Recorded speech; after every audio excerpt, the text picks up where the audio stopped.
지난주에 좀 황망한 사건이 하나 있었습니다. 우리 교회가 부활절 달걀 콘테스트를 열었습니다. 그리고 작품들이 전시되었습니다. 그런데요, 한 작품이 도난당할 뻔한 사건이 있었어요. 어떤 분이 우리 예배 다 끝나고 많은 분들이 싹 빠져나간 다음에 카페에 사람이 없을 때 한 여성분이 카페에 들어오셨어요. 그리고 다른 작품은 건들지 아니하고 가장 구석에 있는 저희 가족이 이렇게 만들어 놓은 작품이 있거든요. 오더니 그거를 막 계란을 본인의 가방에다 담는 거예요. 제가 너무 속상했어요. 제가 그 얘기를 듣고 우리 교회에 이제 CCTV가 있는 거 우리 사무실에 이렇게 나오거든요. 그래서 한번 봤어요. 근데 그분이요, 좌로나 우로나 치우치지 않고 저기서부터 똑바로, 그러니까 분명한 목적이 있는 거예요. 오셔가지고 다른 작품들은 지나치고 제일 구석에 있는 저희 가족이 만든 그 작품에 들어가더니 막 담는 거예요. 제가 왜 속상했느냐? 그분이 다른 거는 안 건드렸거든요. 그거는 예술품으로 본 거예요. 우리 거는 그냥 계란 한 판으로 본 거예요. 그냥 우리 거에는 삶은 달걀 그 이상 그 이하도 아니에요. 그분한테는 그냥 계란이에요. 그럼 막 담은 거예요. 다행히 우리 집사님이 그 광경을 보시고 또 그분도 이렇게 이야기를 뭐 나누시는 장면이 나오더라고요. 그래서 다시 놨어요. 그리고 우리가 원래 선물하려고 했었던 계란과 떡을 이렇게 드리는 그 장면까지 봤거든요. 비록 저도 인정해요. 다른 분들의 작품들은 멋있어요. 그래요, 이렇게 대단해요. 근데 우리 거는 맞아요. 계란 한 판을 그대로 그냥 이렇게 삶아가지고 그 다음에 이제 적어놨어서 좀 디테일한 부분에서는 약하다는 거 저도 인정해요. 근데요, 나름 작가의 어떠한 생각과 의도가 있었던 거예요. 우리 교회가 이런 교회가 되었으면 좋겠다.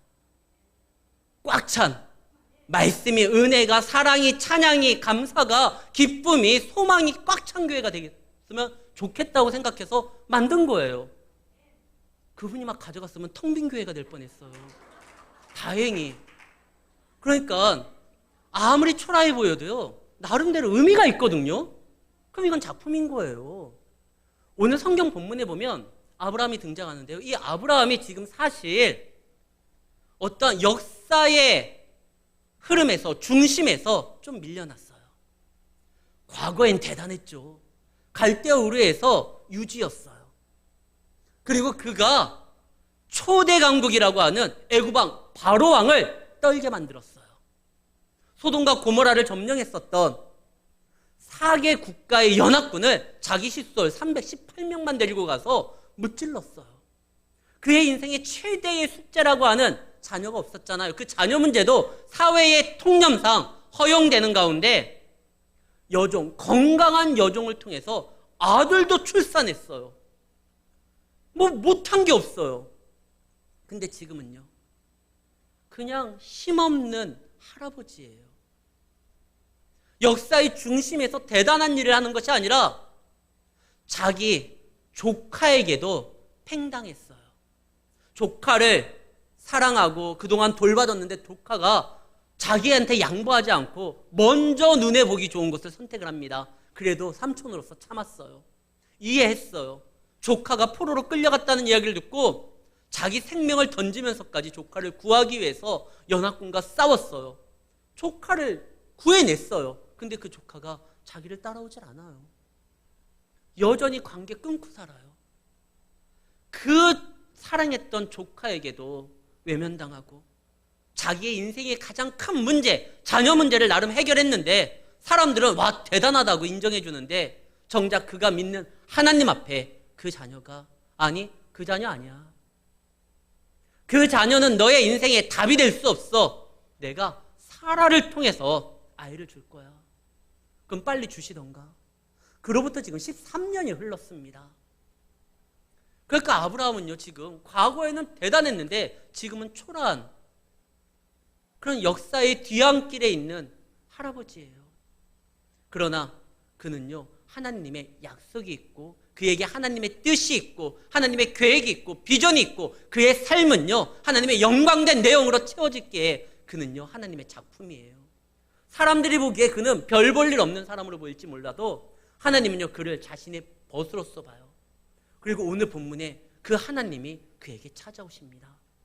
성경에서 가장 특이하고요, 가장 이해되지 아니하는 부분 중에 하나가 이 부분이에요.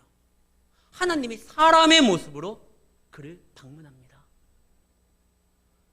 이 사람의 모습으로서 오지만 완전한 사람은 아니에요. 왜? 예수님은 참 하나님입니다. 그리고 또 참 사람입니다. 출생의 과정을 거쳤어요. 여자의 몸으로서 나셨어요. 근데 지금 아브라함에게 찾아오는 하나님은요, 출생의 과정을 거치지 않았어요. 완전한 사람은 아니지만 근데 사람의 모양으로 오셨어요. 삼손의 아버지인 마노아, 그 마노아 부부가 자기에게 나타난 여호와의 사자를 대접하려고 했습니다. 그래서 음식을 장만합니다. 국을 끓입니다. 근데 여호와의 사자가 먹지를 않아요. 왜? 영적인 존재니까요. 근데 오늘 아브라함을 방문한 그 하나님과 천사는요, 아브라함이 베푼 그 식탁의 자리에 함께하고 또 발도 씻어요.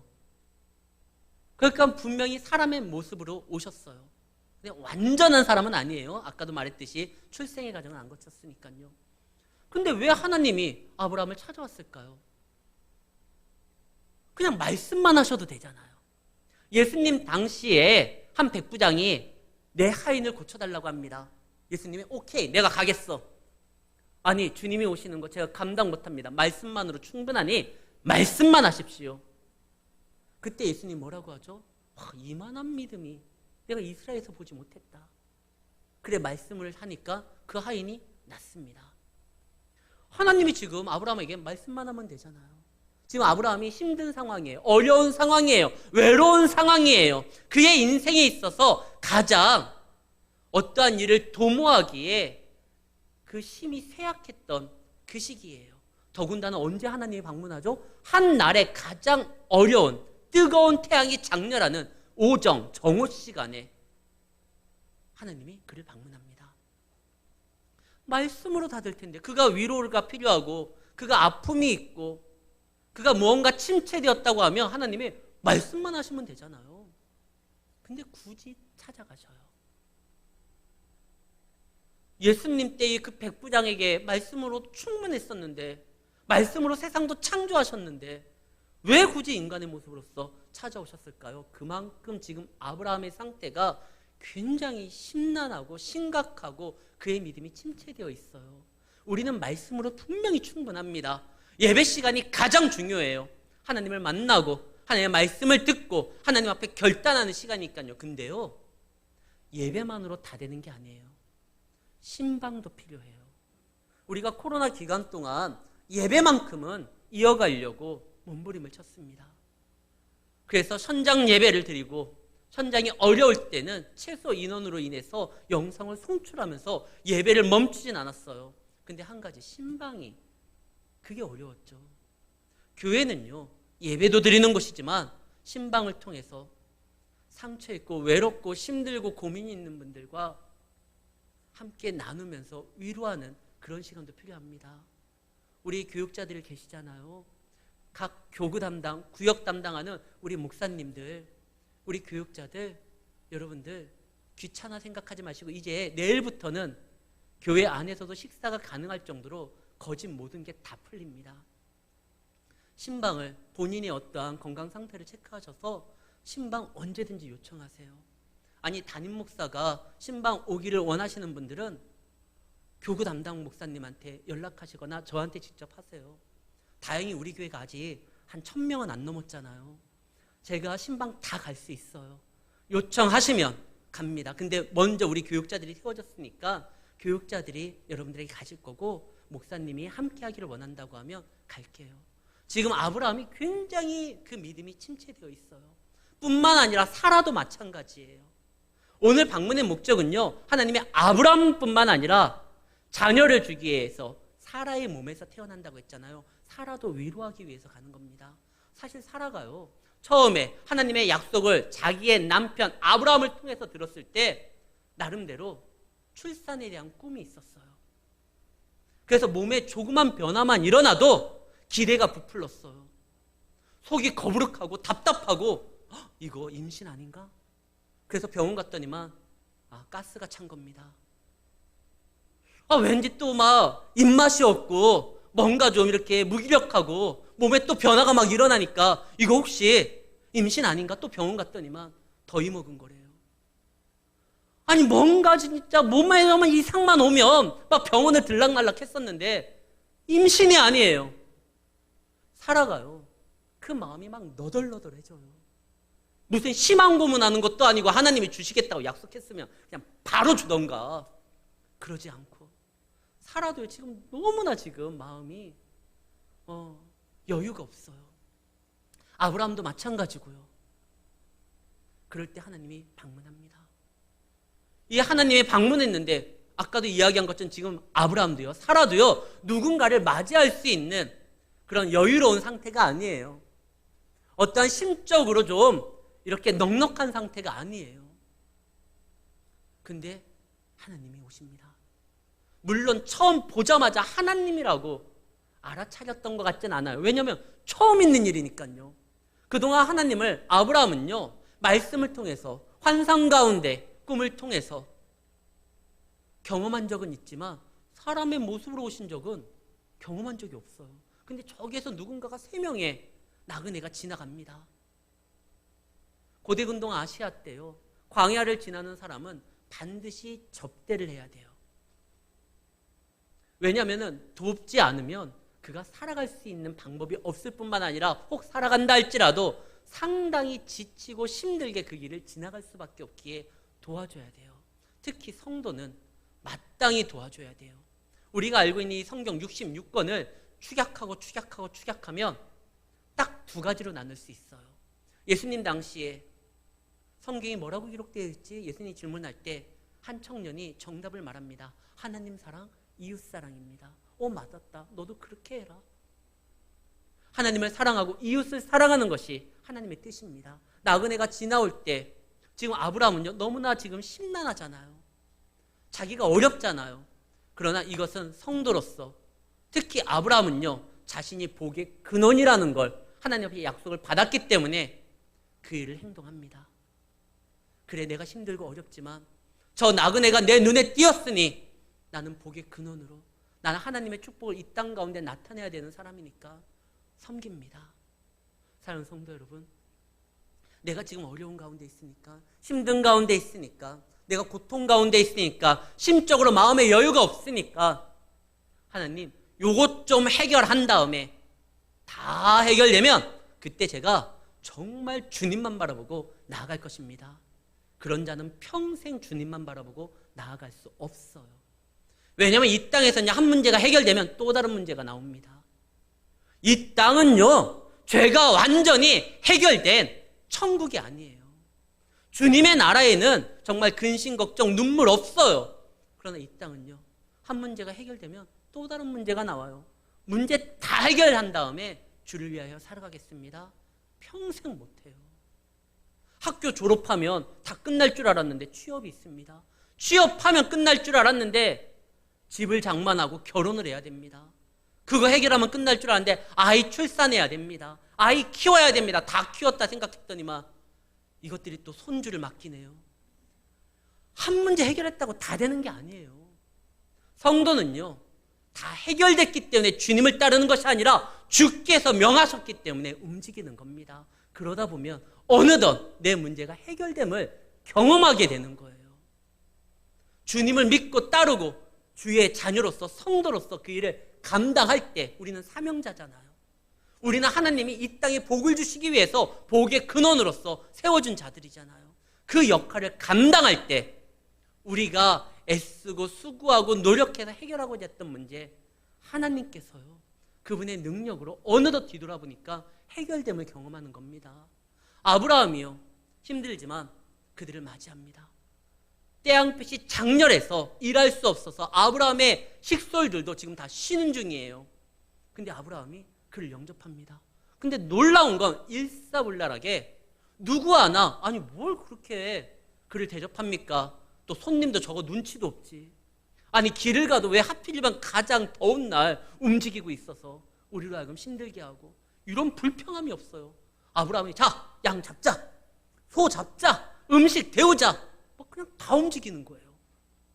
젖도 주고 그늘도 발 씻을 물도 주고 아내뿐만 아니라 모든 가족들이요. 이 되는 집안이 이래요. 그들이 참 힘들고 어렵지만 정오에 움직여야 돼서 왜 우리에게 휴게 시간을 보장해 주지 않느냐 막 따질 수도 있겠지만 그러지 않아요. 주인의 그 마음에 함께 공유하고 그 뜻에 동참하려고 하는 마음이 형성되니까 이렇게 움직입니다. 블라인드 사이드라는 굉장히 재미난 그리고 가족들이 함께 볼만한 좋은 영화가 있습니다. 마이클 오원이라는 미국의 미식축구 스타의 실화를 작품으로 옮겨놓은 것이 바로 이 블라인드 사이드라는 영화예요. 이 친구가 불우한 환경에서 큽니다. 근데 덩치는 되게 좋아요. 그래서 이 친구의 별명이 빅 마이클 빅이에요. 덩치가 커서. 근데 배움도 그렇고 약간 지능 부분에 있어서 학업을 쫓아가기에는 좀 이렇게 한계가 있어요. 근데 그의 모습을 보고 그 미식축구 코치가 학교의 코치가 선수로 데리고 오려고 합니다. 그러니까 학교 운영회에서 반대를 해요. 아니 그 선수가 뛰어난 운동에 어떠한 소질이 있다 할지라도 우리 학교는 명문 사립학교인데 좋은 학교인데 그 친구를 데려와가지고 아무리 선수를 혹 대성한다 할지라도 학교에 홍보가 혹 된다 할지라도 우리의 어떤 얼굴로서 내비칠 수 있는 사람은 아니다. 우리는 명문학교 아니냐. 안 된다. 그때 코치가 그런 말을 합니다. 그 학교가 미션 스쿨이에요. 크리스찬 학교예요. 그 벽에 그 학교의 목표가 이렇게 쓰여져 있어요. 코치가 그걸 가리키면서 우리 학교는 기독교인 학교 아니냐. 기독교인으로서 해야 될 거 아닙니까? 그 학생을 이용해서 학교를 홍보하는 것이 아니라 이것이 옳은 일이기 때문에 기독교인답게 생각하고 판단하십시오. 그래서 그를 받아들이는 장면이 등장을 합니다. 지금요 너무 힘들고 어려운 상황이지만 그러나 아브라함은요 이것이 복의 근원으로서 하나님의 벗으로서 하나님의 백성으로서 해야 될 일이라고 생각을 합니다. 그거에 대해서 공유했던 모든 식구들이 식솔들이 다 같이 막 일사불란하게 움직이는 거예요. 그때 아브라함이요 자기는 진짜 조카에게도 그 다음에 자기가 믿는 하나님에게도 자기 이스마엘이 그 여종의 통해서 태어난 아이가 인정받지 못한다 할지라도 그래도 내가 해야 될 부분은 감당해야지. 이때요 그의 모든 것이 순식간에 해결되는 사건이 나타나게 됩니다. 사랑하는 성도 여러분, 성도들이요 힘들고 어렵다고 주저앉는 것이 우리가 하나님 안에서 할 수 있는 모습이 아닙니다. 우리는 사명자예요. 해야 되는 거예요. 지금 하나님이 아브라함을 만나줍니다. 그리고 그의 어떠한 그 손님 대접에 대한 배려를 다 받으시면서 그와 함께 식사를 나누면서 교제를 나누면서 그에게요 하나님께서 놀라운 비밀을 알려줍니다. 그리고 그 비밀 때문에 그의 조카 롯이 살게 되고 그리고 하나님이 분명히 약속하셨던 자녀에 대한 이야기 때문에 그들이 남은 기간을 버티면서 아이를 출산하는 장면이 등장을 해요. 하나님이 왜 인간의 모습으로 오셨느냐? 그와 대화하기 위해서요. 환상 가운데 나타나시고 꿈속에서 나타나셨다면 대화가 안 돼요. 상의가 안 돼요. 하나님은 지금 아브라함을 굉장히 존귀하게 여깁니다. 그래서 그와 상의하기 위해서 무슨 하나님이 상의를 할 게 있습니까? 그냥 말씀만 하시고 명령만 하시면 되는데 근데 하나님은요 우리를요 종으로서 생각하는 것이 아니라 자녀로서 국정 파트너로서 생각을 합니다. 내가 소돔과 고모라를 멸하려고 하는데 거기에 네 조카 롯이 있지. 너와 그래서 그 문제에 대해서 얘기하려고 왔다. 그러면서 아브라함이 세상에서 밀려난 중심에서 벗어난 힘없는 할아버지가 아니라 너는 나의 벗이고 나의 존귀한 자고 너는 복의 근원이야. 이것을 다시 한번 알려줍니다. 하나님을 만나면 하나님과 같은 존귀한 인생을 살아갈 수 있어요. 사기꾼을 만나면 어떻게 되죠? 둘 중에 하나예요. 피해자가 되거나 공범이 되거나, 그러나 주님을 만나면요, 사명자가 되거나 그분의 자녀가 되거나. 그래서 주님을 만나는 건 굉장히 귀한 일이고 감사할 일이에요. 그래서 하나님께서, 자, 내가 너 이제 이야기할 거다. 근데 이야기 앞서 하나님께서 방문하신 목적이 아브라함뿐만 아니라 사라를 위로해 주기 위함이잖아요. 그래서 하나님이 말씀합니다. 네 안에 사라가 어디 있느냐? 지금 하나님이요, 처음으로 지금 하늘에서만 계시다가 이 땅에 사람의 모습으로 오셔가지고 장렬하는 태양 가운데 정신이 혼미해서 능력이 좀 딸려서 혹시나 사라가 어디 있는지 몰라서 물어보는 걸까요? 그분은 전능하신 분, 전지하신 분이잖아요. 그게 아니에요. 창세기 3장 7절에 보면 이런 장면이 똑같이 또 나와요. 하나님께서 에덴을 거느시다가 이렇게 말씀하십니다. 이 말씀이 안 나오나요? 창세기 3장. 제가 이야기할게요. 에덴 동산에서 하나님께서 말씀하실 때 아담아, 네가 어디 있느냐 말씀하셔요. 여호와 하나님이 아담을 부르시매 그에게 이르시되 네가 어디 있느냐. 아담아 어디 있느냐, 몰라서 그런 게 아니에요. 지금 아담이요, 하나님께서 하지 말라고 했었던 선악을 알게 하는 나무를 땁니다. 그 이유는요, 하나님처럼 되려고요. 하나님처럼 되고자 하는 그 욕망에 지금 사단이요, 이렇게 충동질하니까 그걸 딴 거예요. 죄 가운데 있어서 두려워서 숨고 있습니다. 그때 하나님이 아담아 어디 있느냐, 몰라서가 아니에요. 지금 아담을 부르는 거예요. 너 지금 죄 가운데 있지 말고 내 앞에 서라, 이 말이거든요. 지금 하나님께서 아브라함에게 말을 합니다. 사라가 어디 있지? 몰라서가 아니라 사라야 와라 이거예요. 아브라함아, 사라, 네 안에 사라를 불러라, 내 앞에 세워라. 근데 사라가요, 쓰질 않아요. 아브라함도 지금 장막에 있습니다. 이 음성을 못 들었느냐? 아니, 들었어요. 지금 사라가 장막 뒷문에서 지금 이 말을 다 듣고 있어요. 그래? 그러면서 하나님이 계속 말을 이어갑니다.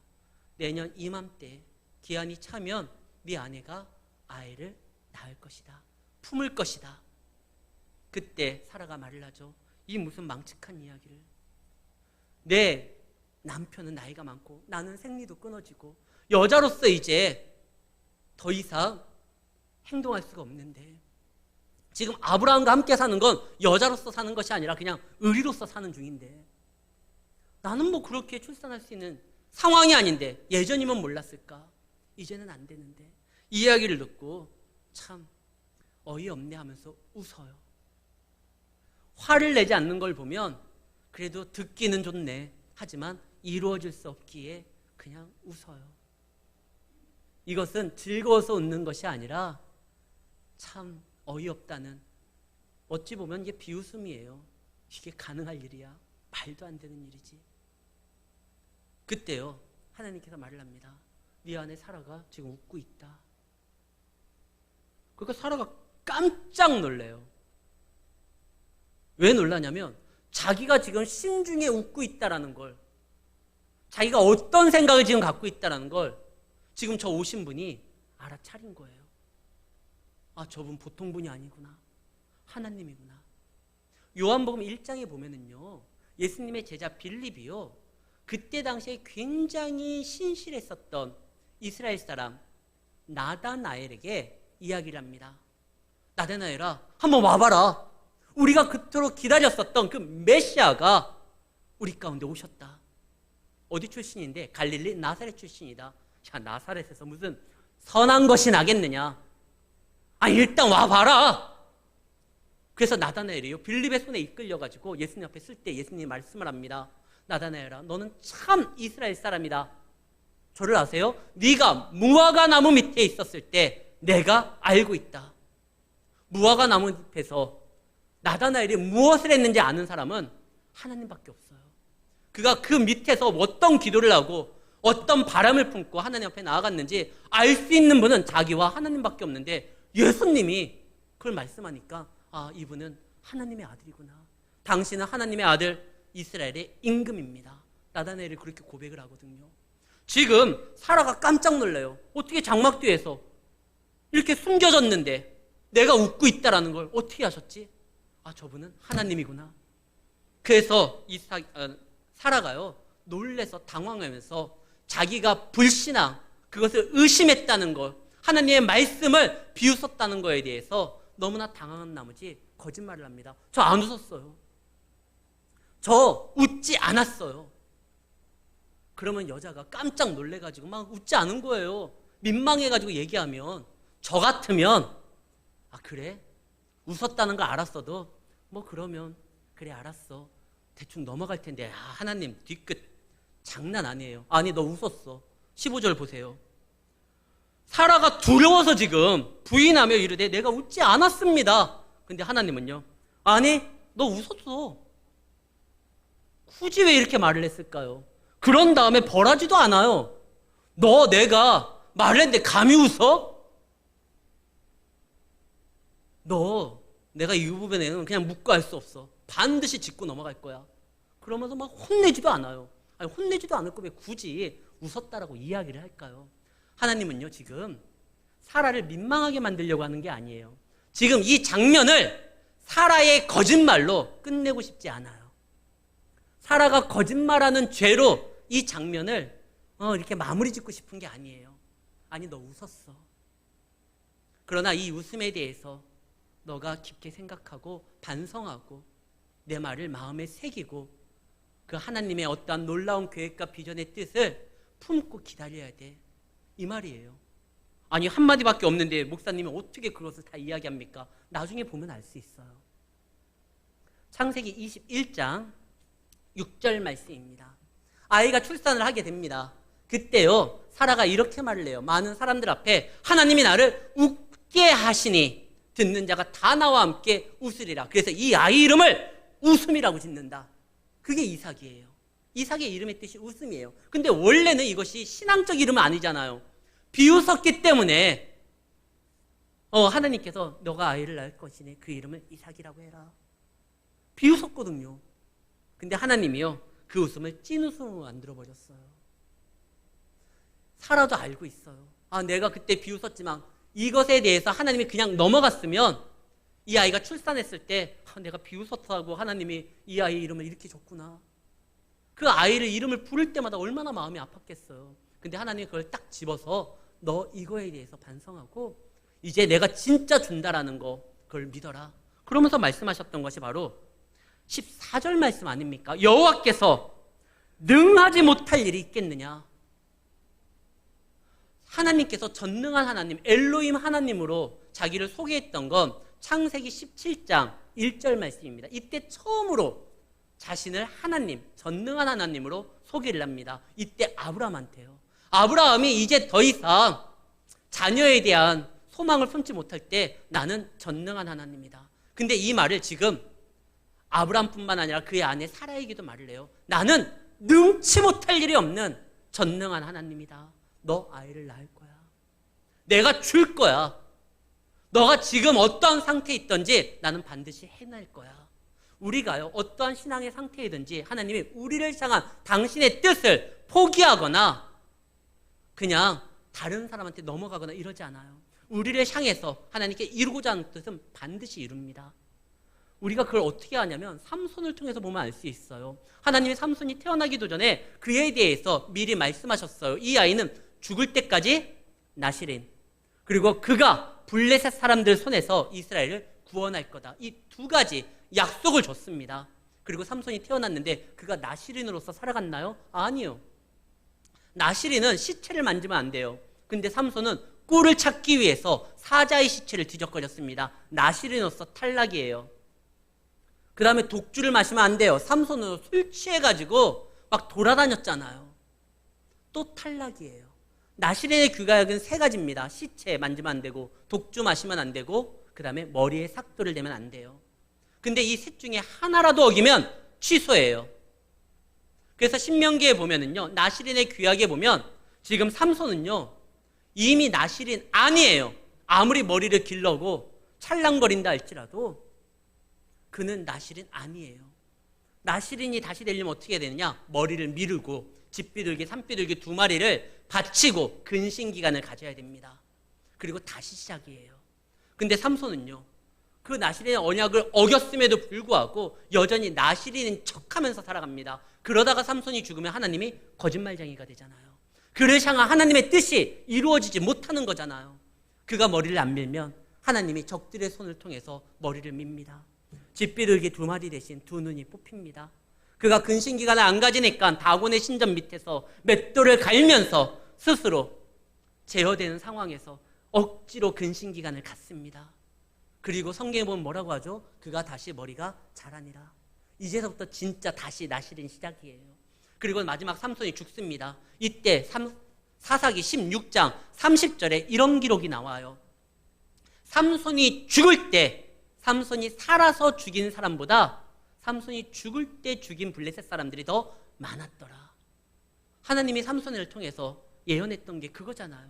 죽을 때까지 나실인, 그리고 그를 블레셋 사람들 손에서 이스라엘을 구원한다. 그가 마지막 죽는 그 순간에 평소 살아있었을 때 나실인 척하면서 사람들 죽였을 때보다 더 많은 적군들을 무찔렀습니다. 하나님이 그것을 반드시 이루어요. 안타까운 건 삼손의 말년에 그것이 이루어졌거든요. 하나님은 반드시 자기가 우리를 통해서 뭐 이루겠다, 내가 광주 평강교회를 통해서 내가 어떠한 역사를 보여주겠다, 반드시 보여주십니다. 근데 그것을 믿음으로 반응하면서 주와 함께 보조를 맞춰 나아가면 그 과정이요, 기쁨이고 감사하고 행복인데, 그러지 못하면 매 헤매다가 막판에 겨우겨우 이루게 되는 거예요. 하나님은 그걸 원치 않은 거예요. 그래서 지금 인간의 모습으로 와서 침체되어 있는 아브라함의 집에 신방을 하시고 그와 대화를 하시고 그가 존귀한 자라, 하나님과 함께 식사하는 자잖아요. 얘기를 나누는 자잖아요. 그리고 지금 마음이 너덜거리었던, 상처 입었던 사라를 위로합니다. 근데 너 웃었어. 그러나 내가 그 웃음 진짜 웃음으로, 진짜 행복한 웃음으로 내가 바꿔줄 거야.